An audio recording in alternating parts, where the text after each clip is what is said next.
The golden nuts, যেখানে আপনি nuts, coffee, all the sweet staff পেয়ে যাবেন। আমি প্রথমেই আমার ফেভারিট ম্যাঙ্গো আইসক্রিমটা নিয়ে নিলাম।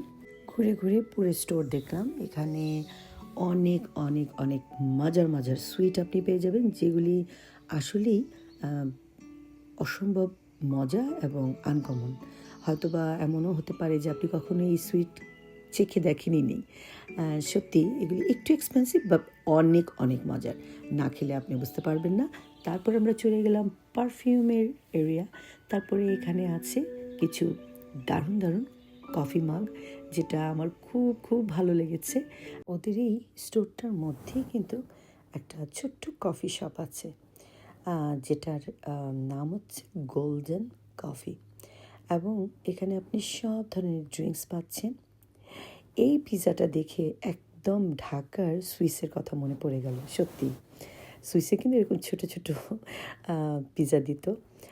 এই গোল্ডেন কফি এরিয়াতে বন্ধুবান্ধব নিয়ে আড্ডা দেওয়া, দারুণ একটা সময় কাটাতে পারবেন। ওভারঅল স্টোরটা আমার ভীষণ পছন্দ হয়েছে। আপনিও চলে আসতে পারেন। হোম ডেকোরগুলি মাশাআল্লাহ দারুণ ছিল। ওদের একটা মজার একটা ড্রিঙ্কস হাতে নিয়ে চলে গেলাম। ভালো থাকবেন আপনারা সবাই। আল্লাহ হাফেজ।